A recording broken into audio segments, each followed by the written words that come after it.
శ్రీ సత్యసాయి జిల్లా కదిరిలో ఓ సర్వేయర్కు చేదు అనుభవం. లంచం తీసుకుని పనిచేయడం లేదని రోడ్డుపైనే నిలదీసిన రైతు. రేపు PSLV C-60 రాకెట్ ప్రయోగం. మరికొద్ది గంటల్లో కౌంట్డౌన్ ప్రారంభం. రంగారెడ్డి జిల్లా కనహా శాంతివనానికి రేవంత్ రెడ్డి. శాంతివనంలో మొక్క నాటిన ముఖ్యమంత్రి. రైతు భరోసాపై కేబినెట్ సబ్ కమిటీ భేటీ. విధి విధానాలపై గంటన్నర పాటు కొనసాగిన మీటింగ్. మరోసారి రైతు సమావేశం కావాలనే నిర్ణయం. 6 నెలల్లోనే 1,00,000 కోట్లకు పైగా అప్పులు చేశారు. కూటమి పాలనలో ఏపీ శ్రీలంక కాబోతోంది. చంద్రబాబు మేనిఫెస్టో ఏమైందన్న మాజీ మంత్రి బుగ్గన. తిరుపతి శ్రీవారి మెట్టు దగ్గర దర్శనం టోకెట్ల దందా. దూర ప్రాంతాల నుంచి వచ్చేవారికి అందని టోకెన్లు. దర్శనం టోకెన్లు అందడం లేదని భక్తుల ఆగ్రహం. ఏలూరు జిల్లాలో రెచ్చిపోతున్న మట్టి మాఫియా.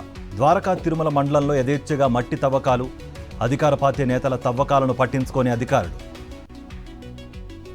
తాడిపత్రిలో సివిల్ సప్లై గోడౌన్లో అధికారుల తనిఖీలు. గోడౌన్ ఎదుట ధర్నాకు దిగిన జనసేన పార్టీ నాయకులు. అవకతవకలు జరుగుతున్నా చర్యలు తీసుకోవటం లేదని ఆందోళన.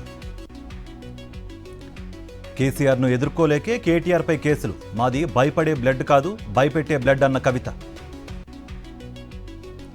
న్యూ ఇయర్ వేడుకలకు సిద్ధమైన హైదరాబాద్. పబ్బుల్లో కొత్త సంవత్సర వేడుకలపై పోలీసుల ఆంక్షలు. అర్ధరాత్రి 1 గంటలోపు కార్యక్రమాలు ముగించుకోవాలని ఆదేశం. కర్నూలు జిల్లా పత్తికొండలో పడిపోతున్న టమాటా ధరలు.